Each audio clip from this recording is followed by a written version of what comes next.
From Milford Sound on the South Island of New Zealand, welcome to the GCN Show. On the GCN Show this week, we're asking what the most annoying things about cycling are and whether we could fix them. We've also got 2 groundbreaking bikes, some cycling science, lots of racing news. And a very strange story about a fake doctor. Sounds dodgy, it's not that bad. Sure.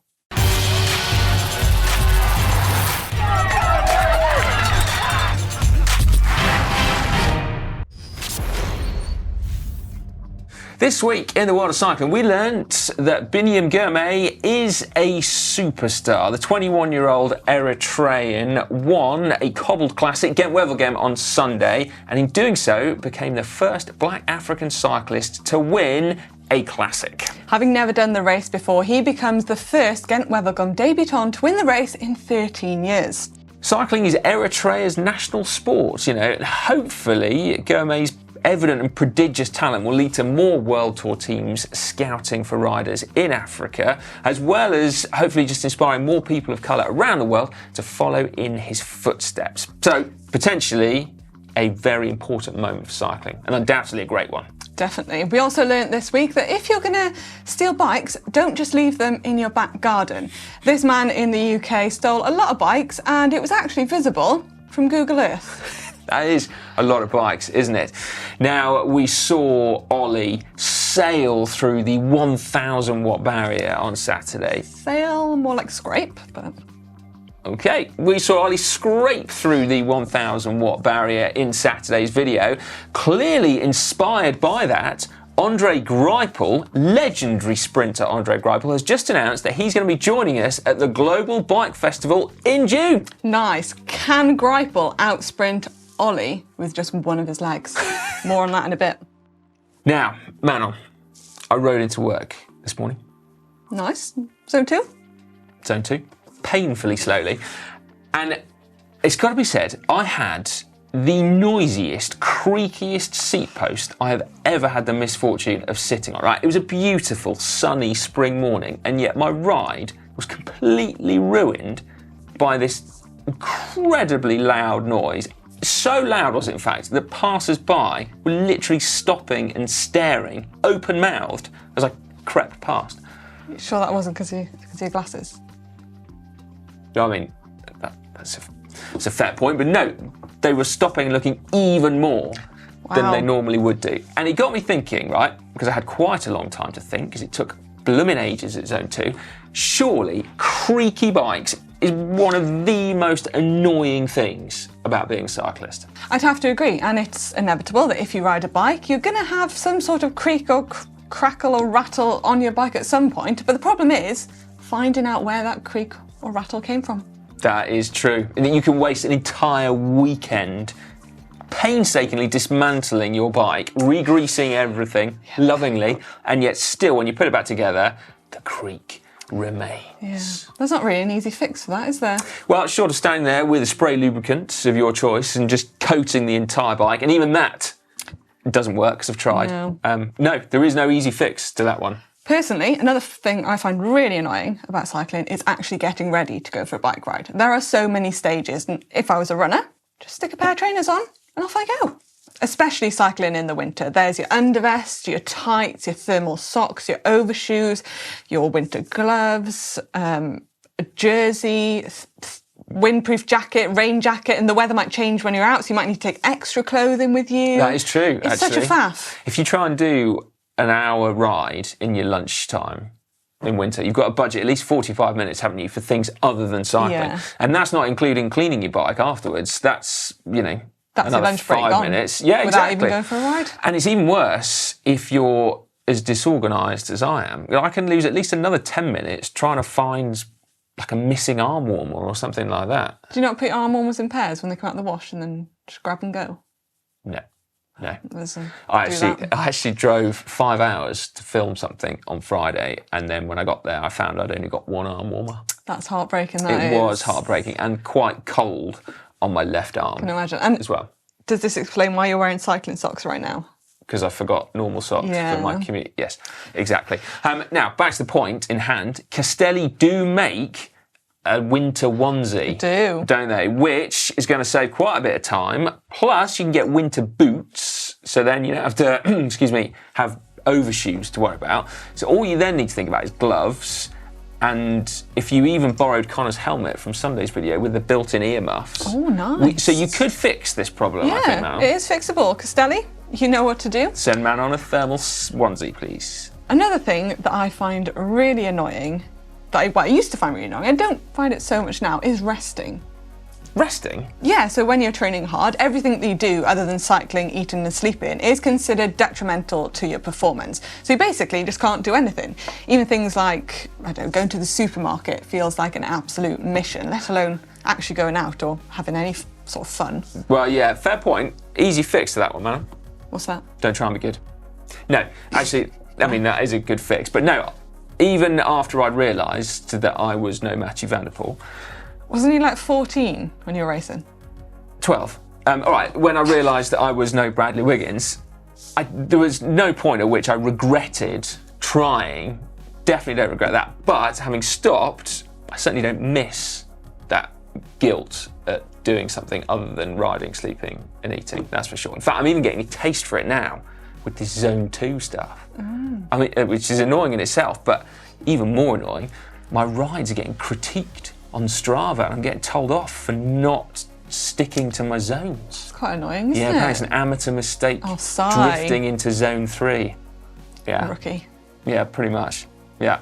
We did actually put this question to people in the office, and traffic came up. Yeah. Now, I don't get particularly annoyed about traffic, except maybe if it's traffic where you're not expecting or it shouldn't be, like on quiet roads. But traffic in cities, well, I think that's a good thing, because when you're on a bike, you're not in traffic. You're just whizzing past, aren't you? Yeah. So long, suckers! Maybe this is why you were getting funny looks today. What, because I was shouting Shouting suckers that at people? all the way along. Well, yeah, that's fair enough. Yeah. God. Was it the glasses? Was it the shouting, or was it actually the creaking? Another really annoying thing, trying to find the right saddle. There are so many to choose from. Where do you even start? It's like trying to find a needle in a haystack. Oh, crikey, that's a painful analogy, man. But once you find the right one, it's great. You just might have to have a bit of a sore bum until you find the right one. Yeah, okay. I mean, that is a bit of an inescapable inevitability, isn't it, cycling? But there are quite a few tech things that we've brought on ourselves, haven't they? Bikes used to be pleasingly simple things, but as they've improved and progressed, a lot of things have required a bit more input, haven't they? Particularly charging stuff. So now if you've got, well, we might all have to charge lights up and a head unit, but then if you've got a more expensive bike, you might have to charge your gears up, and maybe your power meter, possibly even your electronic tyre pressure gauges, your electronic dropper post maybe. It's quite a lot of stuff. But the most annoying thing is that you only have yourself to blame for having such a posh bike. That is true. And actually, I'm guilty of that. I've got a posh bike, but I also fell foul of it, right? A couple of months back, I got a puncture on my beloved, very bling Canyon Air Road with its deep section 60mm wheels. And I was that plonker at the side of the road with a spare inner tube whose valve was not long enough to go through his bling rims, which were possibly excessive for my hour-long gentle ride. Amateur hour. Yeah.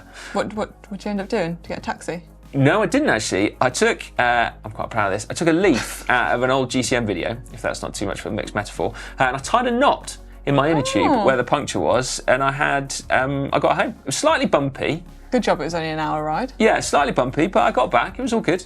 It is annoying that cycling has become so expensive, and it's partly down to the complexity of bikes and, well, the global situation. But when you hear a modern race bike costs 4 times as much as a bike back in the 70s did in today's money, you can't really help feel but a little bit hard done by. No, that is true, isn't it? I mean, bikes are a lot better now than in the 70s. But no, you're right. And it's increasingly hard to find a bargain, isn't it? I mean, like, gone are the days of heavily discounted stuff online, if you can find anything at all. You say that, I bought a bike for 50 quid on Facebook Marketplace yesterday for a video coming up. Did you actually? Yeah. It's not the most fancy bike, but... Does it need charging up? Nope. Do you need fancy inner tubes with really long valves? Nope. It sounds quite good then, doesn't it, to be fair? Yeah. Yeah, all right, fair enough. Right, I feel like we might have just sort of touched the tip of the iceberg here. So get involved in the comments section if you've got anything to add to this debate. Can it be fixed is the most important thing, though, because let's not just rant and rave here. There needs to be a purpose to it, doesn't it? Now, one other thing that we would like to add in just quickly, there is a campaign running in London called This Is Awkward, right?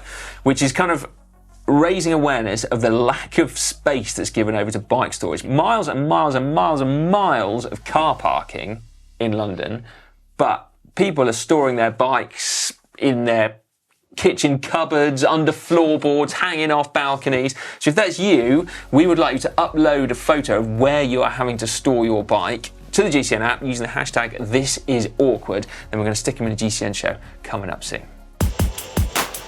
It's now time for GCN Inspiration, that time of the show where we pick out some of your inspirational images that you've been uploading to the GCN app. Yeah, in third place this week, winning a pink and black circles ass saver from the GCN shop is Rishab Satya. Just some camaraderie between mates, with one getting a small push to make it back home on his first ride in a long time. That does look like camaraderie, a textbook. That's what I mean. A textbook photo of camaraderie. Got there in the end. Sometimes you just do need a little push in life. You do, don't you? Yeah. Yeah. Always rely on your mates to tow you home on a group ride. Yeah, unless, of course, that poor guy on the left is like, why on earth did we go out for that long? I literally said I wanted to do an hour with a cafe stop. And you ended up doing 4 in the mountains or something. Exactly, yeah exactly. A bit like you and Ollie in Tuscany the other week. Fair play, Manon. Ow. Oh my God. Yeah, thanks, Ollie. Still not recovered from that. Thanks, Ollie.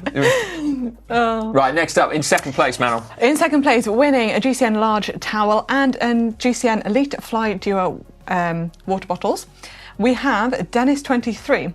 I turned 62 in 2 days, and I thought a good challenge would be to climb 100 feet per year. To accomplish this, I had to drive 10 hours to Mount Mitchell, with an elevation of 6,684, is the highest peak east of Mississippi River. Today I completed the climb, which was a total of 6,300 feet with awesome views along the way.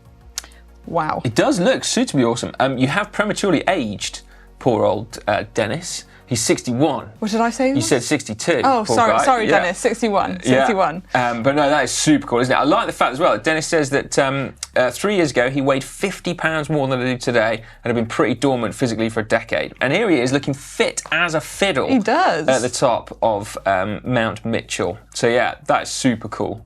Definitely deserves a prize. Yeah, well done, Dennis. Inspirational shot. And then, first place this week, winning a GCN Core Black hoodie and, wait for it. Drum roll.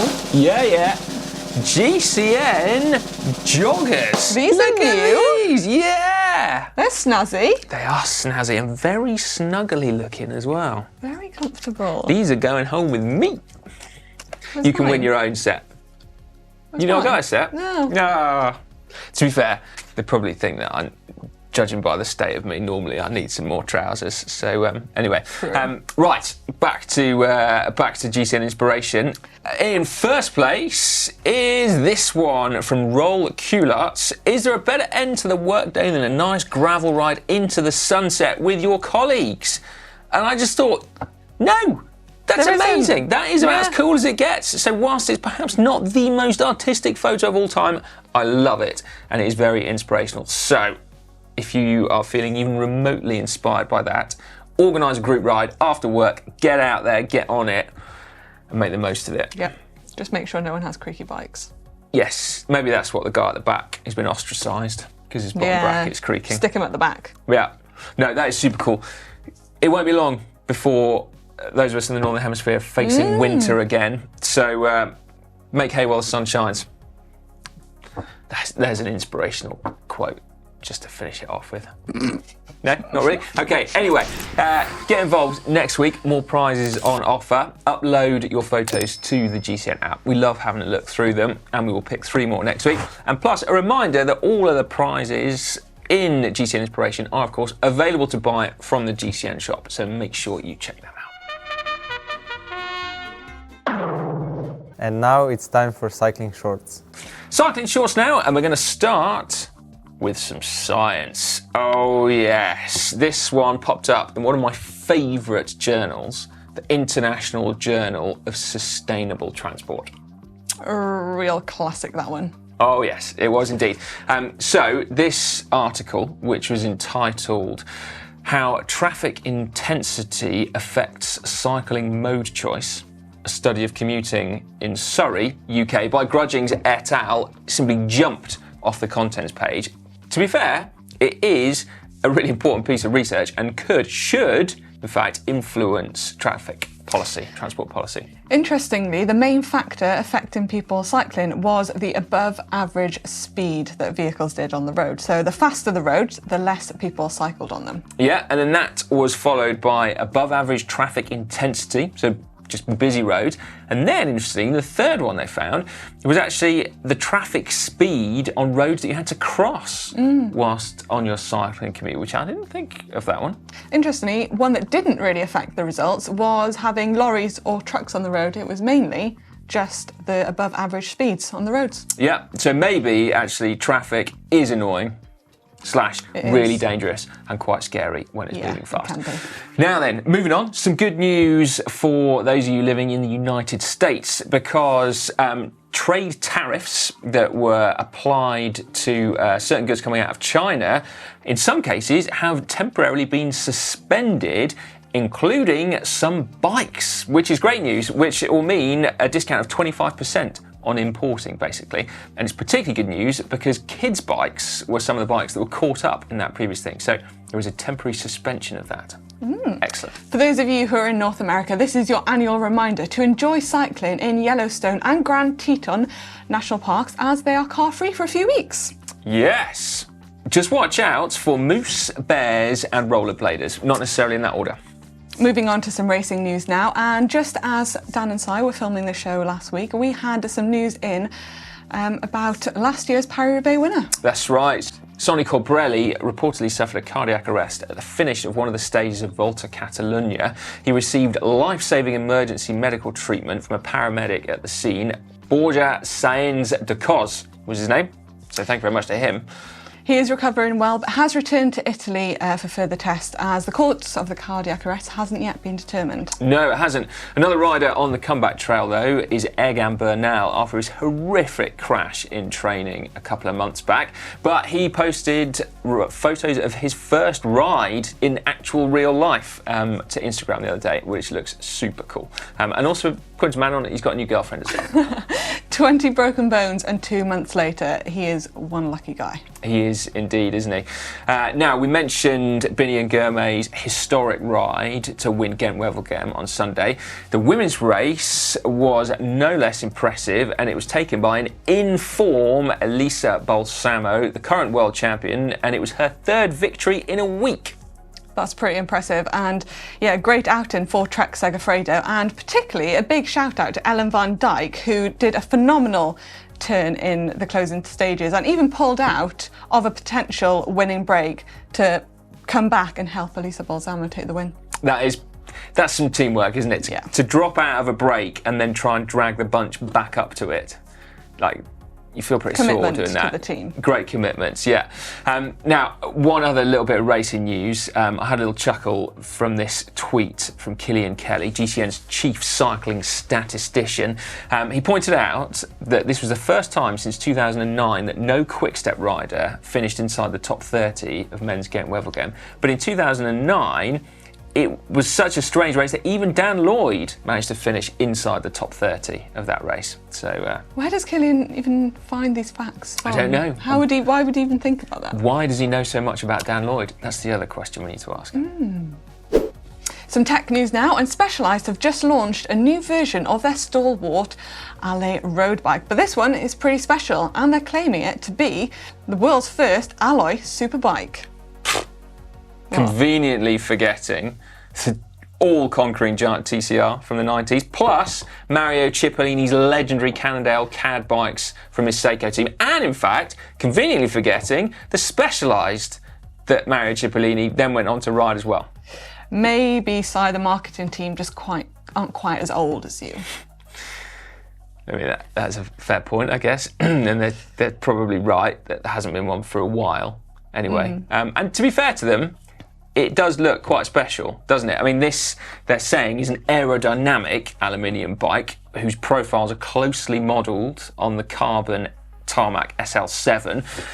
And that's got a feat of engineering brilliance, quite frankly, to do that out of aluminium. So yeah, hats off to them. The cables are integrated, saving watts, although adding faff. Although saving faff and not adding watts is the threaded bottom bracket, which we applaud. A bike for a painfully cool looking cyclist.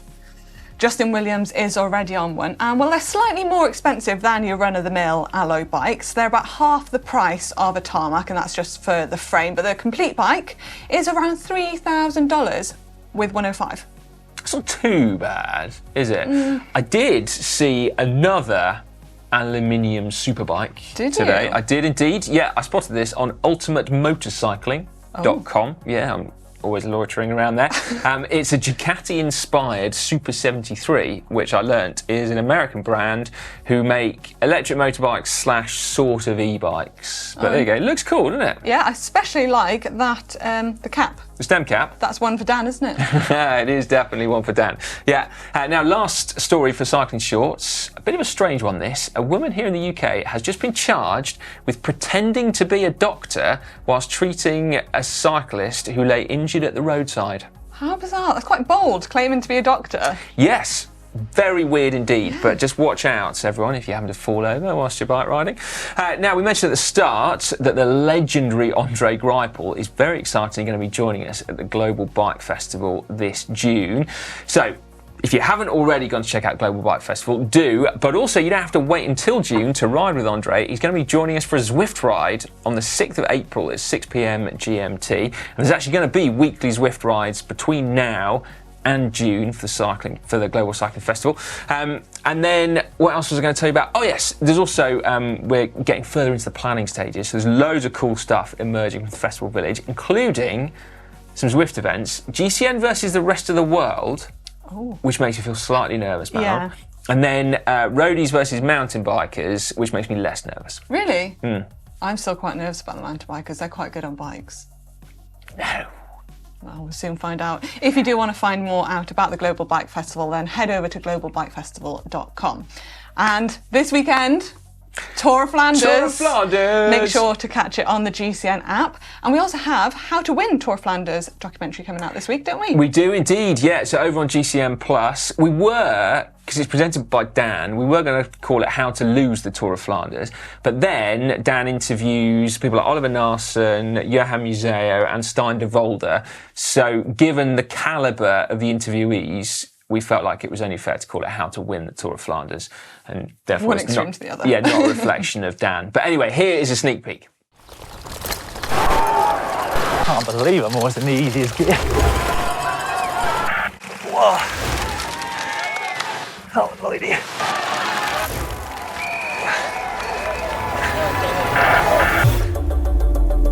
I am passionate about this particular region of Belgium for one key reason. It's the home to my favourite race, the Ronde van Vlaanderen, or the Tour of Flanders. What makes this race so brutal? It's these, the Hellingen, short enough to put riders into the red. Steep enough to make even the best get off and push. As bike racing goes, it is as thrilling as it gets. I've been tasked with trying to find out how to win the Ronde. As a Flemish rider, winning it, probably never going to happen, but that would be the dream. I'm going to ride a best-of route that takes in all of the key cobbled climbs. I'm petrified. That'll be the last of my commentary for the time being, because this is the 20% part. And talk to some local legends and race experts. Who better than Oliver Narsson? Ready for a hard ride? Go on, Dan! It's now time for hack/bodge, and we're going to go straight into it. First one is from Don Forclair. Are you Don? Am I Don? No, is it not, are you Forclair, Don? Presumably, Don Forclair? No? Let's move on. It was a rubbish joke anyway, man. Anyway, Having very little room in my pain workshop, I built this fork support from an old work desk leg. It's bolted to a piece of playground rubber mat for flexibility. The turbo is bolted to the rocker plate and the rocker plate is bolted to the floor, so no chance of movement. All done with stainless steel bolts for a total of £6. Wow. It was Don, he said Don at the end. Yeah. Well, yeah, but is he for Claire? That's what we want to know. I hope so. Yeah, I do too. It's quite remarkable. I'm slightly nervous by your pain workshop. That sounds something like it's out of Silence of the Lambs, frankly. But that looks like a seriously neat turbo setup. That is going nowhere. That is going nowhere. Although, like, imagine your handlebars is literally. That's what I was thinking. I think that's too sturdy. Oh, really? Wait, what were you thinking? Well, I mean, I was kind of thinking the same thing, but I just hadn't I don't really. know, it doesn't feel very natural when it's so bolted. No.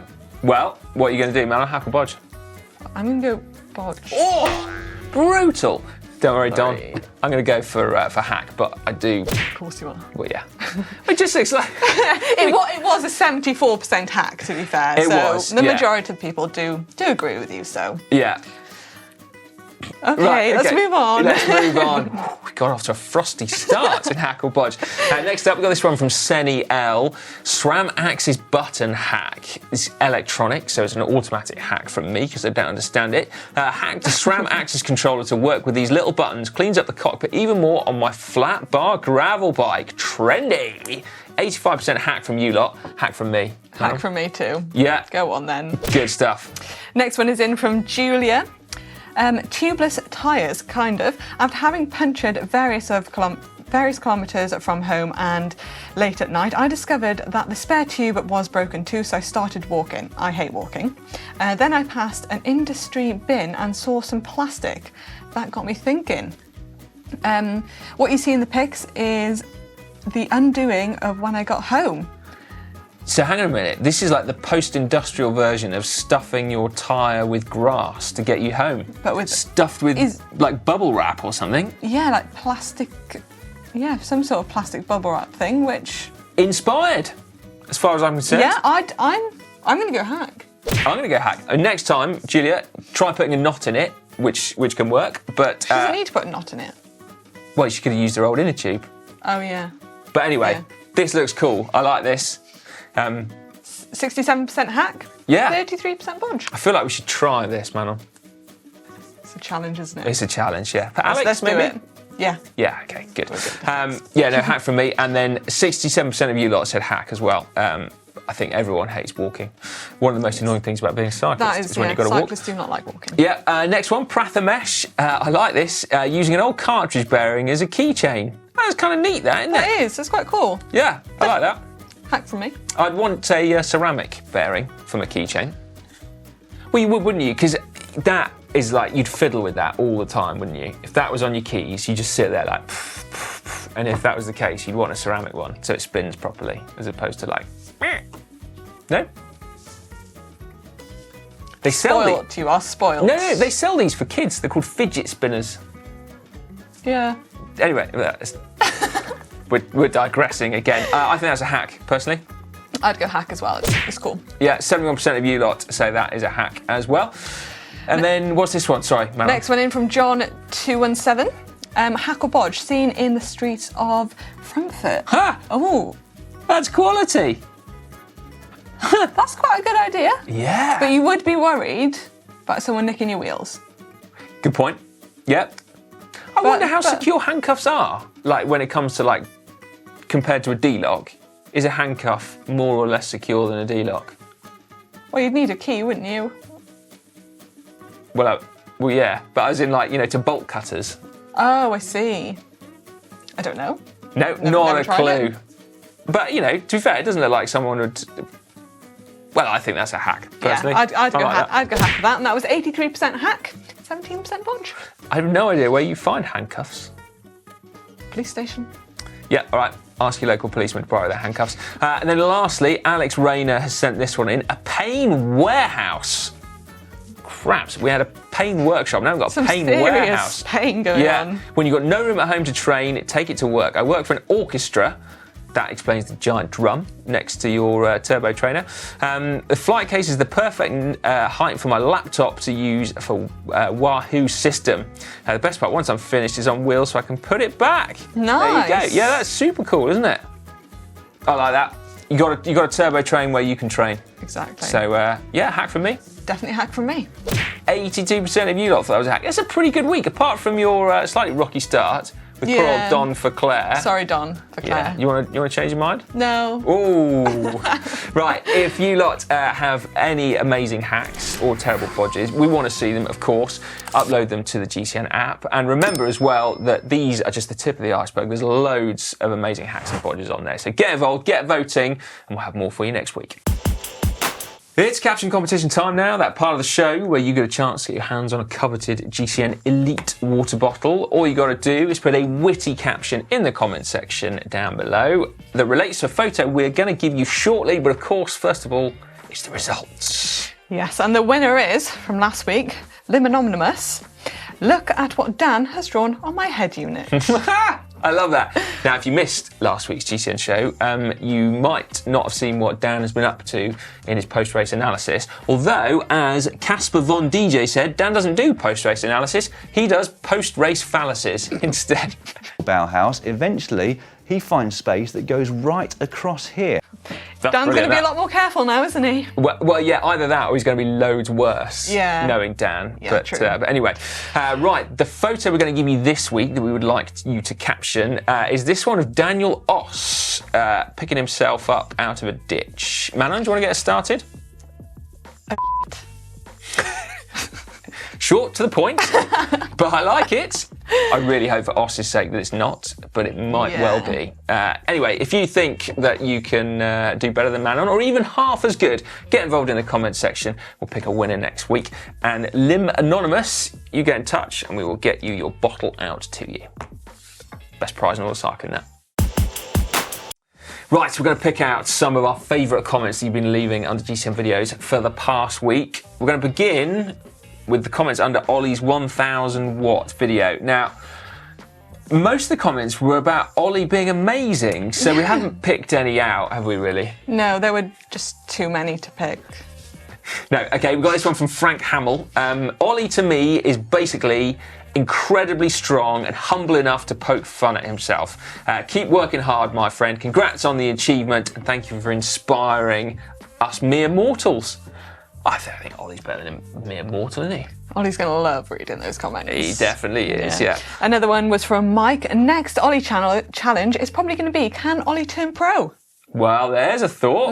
I Yeah. reckon we should see if Ollie fancies it. Zwift Academy next year. Go on, Ollie. Yeah, You really want to. we definitely should do that, shouldn't we? We should try and encourage him Yeah. to do the Zwift Academy. Okay. See how far he gets. You heard it here first. First things first, actually, we've got our pull-up competition that we talked about last week that we haven't done yet. So You're doing a pull-up competition. well, I mean, I technically will take part. Mine's less of a pull-up and more of a dangle. But Ollie, it's going to be Ollie versus Dan. Wow. Yeah, they both reckon. That's tough competition. Yeah, battle of the stickmen. Anyway, underneath the Turbo versus Eco versus Tour video, which is very funny and worth checking out if you've not seen it. Stuart Mayer, just waiting for the UCI commissaire to find Hank for the Super Tuck position. Cost him a few francs. Well, it might cost him the whole race, actually. Yeah. Naughty Hank. DQ. Yeah. Another one in from Wow Warrior 101. Is that Hank at the door? No. No, it's not. No, You were mistaken, no. that was not someone Hank. else. Yeah, media hype. Next time 150k. I'd love to see Hank suffer with an empty tank. That is true, actually. Yeah. It was a shame they didn't run out of batteries. Yeah, it is. I think we should 150k. Yeah. Send Hank on his way. Yeah, and then Pseudonym said Connor is winning the style challenge with those earmuffs, presumably. Yeah, he did turn up in. Hank and Ollie were in proper lycra. Connor just turned up in a little denim jacket And shorts. PE kit, by the look of it. Yeah. I saw him in his PE shorts. I mean, I assume they were PE shorts anyway. Yeah. 6 things that we should have done when we were pro. So someone said, Sigh, long base efforts are where it's at. I, on the other hand, say short, sharp training is where it's at. And it sounds like a GCN challenge in the making. Well, What do you reckon, Sigh? yeah, although I don't really want to do long base efforts. Well, this is what I it's keep what coming you back say. to. Oh, well, I know. You can't change your mind now. Basically, what we're going to do is we're going to see whether we can get hold of Tadej Pogacar's coach and he can settle this argument once and for all, because he knows what he's talking about, without me having to faff around spending hours of my life doing long base miles. Yeah, exactly. Yeah, I don't need to do that anymore. It's probably the easy way. No. And then it said you did Ollie pretty dirty. Manon, that doesn't sound like you. Yeah, well, we'll just put the intro to the video here again, where we show lots of pictures of us when we were pros, and then what we found about Ollie. Most of us presenters here at GCN raced competitively before we started making videos. And now we've stopped racing and... It was savage. It wasn't my doing. Right, okay. Wasn't me. What's coming up on the channel then this week? Right, coming up on Wednesday, we've got spinning versus grinding, and then on Thursday, we've got the hardest training sessions ever. Yeah, we've got a secret new stunt person, actually, for spinning versus grinding, so you've got to make sure you check that one out. Yeah. On Saturday, well, you and Alex are going out to the cobbles of Roubaix this week, aren't we? And you're going to be filming stuff that we're going to get out this Saturday. Yeah, I'm looking forward to that. It's going to be savage. It is going to be savage, I'm not a isn't it? massive fan of cobbles, so... Yeah. Well, you better hope the hotel's nice then, because otherwise it's going to be... Yeah. Well, we'll Northern find France out. / Belgium, cobbles, not much Let's else just pray it's not raining. Yeah, good point. Yep, okay. And then on Sunday, Hank did 100 squats a day for a month. I thought his bum was looking quite peachy. Well, I don't know what to say to that. Anyway, find out what it does to his cycling, as well as his peachy bum, because it is very interesting indeed. It's very interesting indeed. Right, now we mentioned in the intro that we have Extreme Corner back from an extended sabbatical. Here it is, Tanner Stevens. Well, over to you.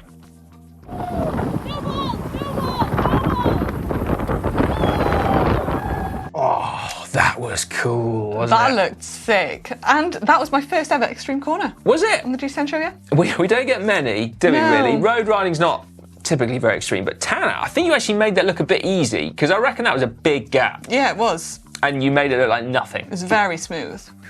Very smooth indeed.